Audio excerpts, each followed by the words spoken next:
I wanted to say yes, yes, yes. Being able to say this is something that will benefit them, to keep them in business with you as you serve them, and also help them move forward in life or business, however you're serving them. And so I offered something as well, something that was very irresistible, because they were like, oh my gosh, thank you for this. But letting them know I'm still concerned about them and I want to see them move forward is so important for our businesses to thrive after this. Right, that's one thing. I did offer the client that I'm working with now, and her book would be released next week. But I offered something that was not even in her contract, and she was like, "Oh, thank you so much." But I said, the one thing I still believe in, word of mouth, is advertisement. Mm-hmm. So I told her, I said, once you don't worry about the cost, I'm gifting this to you. But I said, I would appreciate if you pass the word on for those you know want to be authors. That's free advertisement for my business. So Absolutely. She was, yes, that would be lovely to do that, because, I told her how much it would cost her to get it done. And she's like, I say, but I'm giving it to you, so don't worry about it. Mm-hmm. So, now she's talking about the next book. And I'm like, oh, okay. So that's like a repeat customer for me. Absolutely. So as we move forward, mind mapping, if people don't understand what mind mapping is, it's similar to brainstorming, where you take a concept or ideal and you think about it. So from your perspective as a expert in your field, so how would you advise someone who's a therapist, maybe listening to us, or a coach, or even a speaker? How could they take what they're doing and put it in the concept of that bubble and branch out of different and various ways they can rewind or tweak their business as we move forward in this new level and this new way of living? Great question, because I know many are listening to say, I don't know what to do next. So just as you did before, what you should put in the middle of this mind mapping is the problem that you're solving. No matter what, you're always solving a problem. I look at entrepreneurship as being problem solvers. So mm-hmm. in that middle, you're really going to say, what problem do the ideal audience that I serve, the customers that I serve, what is their problem? And that's going to help us all to be centered, because if you solve a problem, people will pay for it, right? They will pay for it. Right now, we have a big problem. Let's make it real plain, Bessie. We have a big problem with toilet paper being in shortage, right? Yes. If you could make toilet paper right now, you would be solving a problem. And as we've seen, toilet paper has increased in price right now. I'm like, how did I end up paying this much for toilet paper? But the thing is, it's a problem and you're solving a problem. And as long as you're solving a problem for someone, you are going to get business. And so we're questioning about where do you kind of start is asking yourself the same question. Hopefully you were asking yourself before this is, what problem do I need to solve? And that's going to start the creative juices and the ideas coming up for you about that particular problem for your audience. That goes and also brought back to my remembrance of Economics 101, supply and demand. Mm-hmm. You have something that someone else needs. So you, like you said, you have the solution to someone's problem. So I look at that's a great way to continuously but people have to go back and to the drawing board that what I can't even get it out. What worked before is not necessarily going to work now. So as we move forward, and that's the model, the mindset people need to start thinking about as we move forward in the 21st century, in that mindset, even as leaders, we can't think the way we used to think.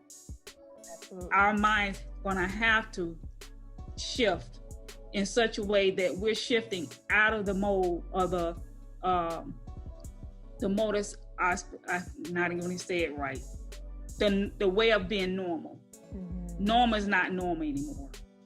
With that being said, some years ago, I had a business coach, and he used to sit me down and he said, one thing he told me, he said, Bessie, writing your business plan you need to make sure you have a contingency plan within the business plan. So I deliver this out to people who are listening to us today, that they must, moving forward, they're going to have to devise a contingency plan for those what ifs. And we are at that what if, because none of us have experienced this ever before in our lives, whether it be personal or professional or in business.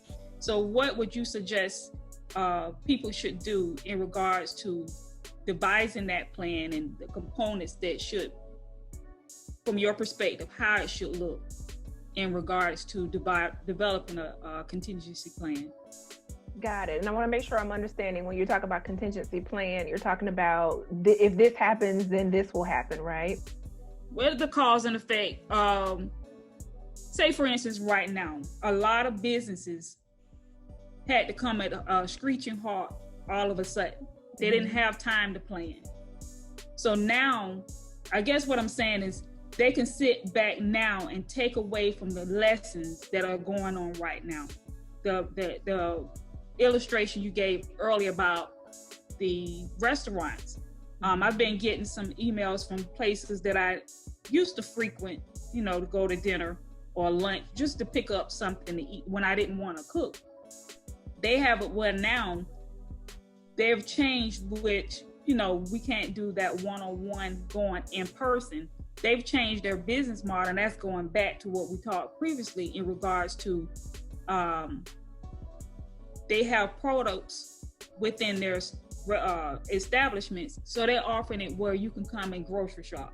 If you need sugar, butter, whatever. And I'm sure they are putting in a contingency plan that if this should happen again, or in the case that it extends out longer than we think, that we can no longer go and sit in a restaurant, how are they going to maneuver and continue to be in business?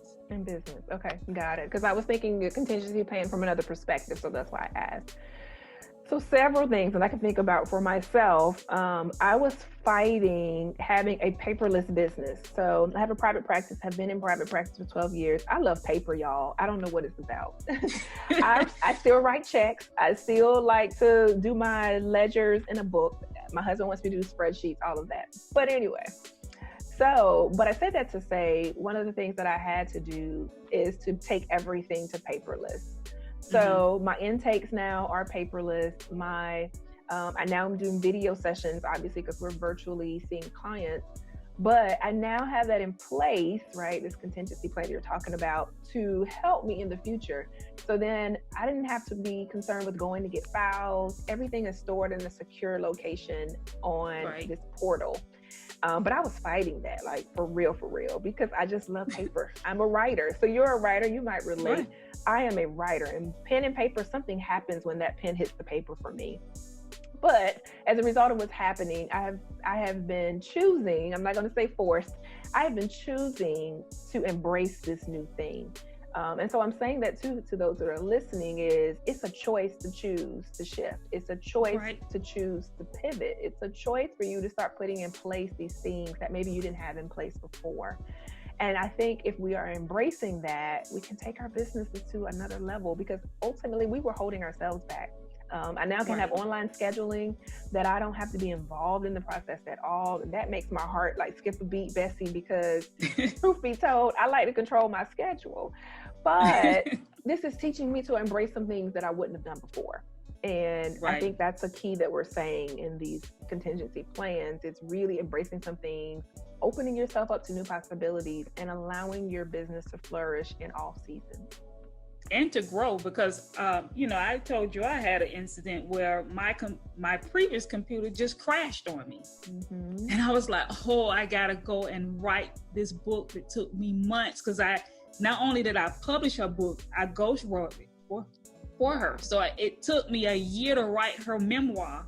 Wow. And I'm saying, okay, so you tell me a whole year's of work is poof out of, but it dawned on me, I printed the manuscript, the draft. Wow. But it took me days to go, like you said, I'm a paper person too, but I still do a lot of things digitally. But I had to sit and I thought, and then I had an aha moment. It was like the light bulb went in my head. It said, you remember you printed it? It's in the file. Pull it. Wow. And then I went and I remember I had a flash drive. I was like, wait a minute. It's written on the flash drive. So I didn't have to do all that over. But I'm finding myself now from that lesson, from the computer crashing, I have to put some other things in play. So this, if it should happen again, is stored in a way where I can go straight to it. Because it used to be a time, and I learned this way back in my doctoral studies. When you finish a paper, save it, email it to yourself. So if anything should happen, you can go to your email, retrieve it, and submit it. So that was one thing I had to bring back in my mindset. So even as we move forward, I found myself that I have to have a contingency plan for both sides of the spectrum, for the nonprofit and for the profit. If not,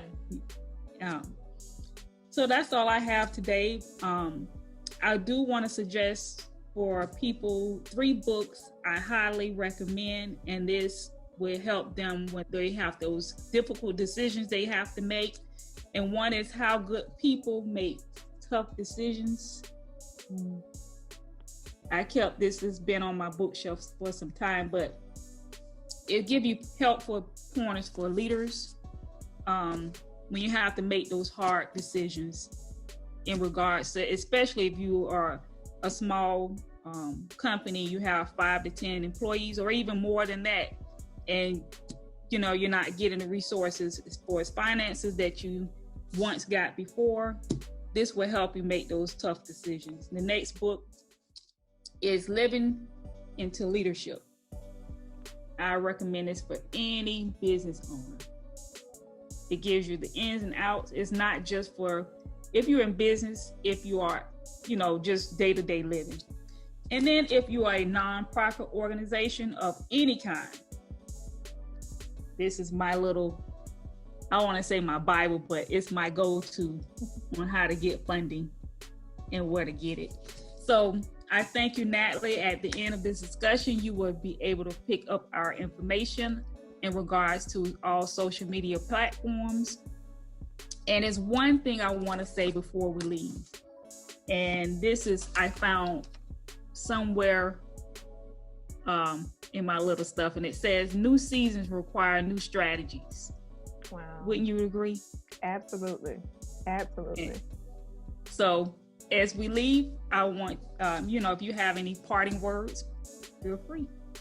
I do. I want to share one thing, and it kind of goes to what you just said, is many of us as business owners had a vision in January and February of this year, and likely excited and had to drive. What I wanted to say or encourage you is that you still can accomplish those things if you're open to embracing a new pathway, if you're open to embracing a new way that it might happen. And I had to do that for myself, even in the business, is saying, Natalie, these things are still possible, but it may not go the pathway you thought. And if you're able to do that, you will be able to see endless possibilities on what it could look like. Just the quote that you just gave reminded me of that you'll be able to see things that you didn't see before and know that you still can have that outcome, but it just might look different. So I hope that encourages someone that's listening, because I know your business is important to you and you love what you do. Yes, it is. So thank you for joining us today. And if you don't mind, if you have any questions for Natalie or myself, please, I'm going to give her the liberty to give her email address, but if you want to reach out to me personally, you can reach me at Bessie, BESSIE, ban27@gmail.com. We will come back with you in a week. And if you would like to send forth your questions of anything that we discussed today, please send them at that email address. Natalie? Thank you. And email for me is just send it to support@awaken2power.com. Support to awaken power.com. Thank you. Okay. So thank you, and send those questions in. We'd love to respond in a timely manner. Yes. Until we meet again. Thank you for joining us today. Bye-bye. Bye-bye.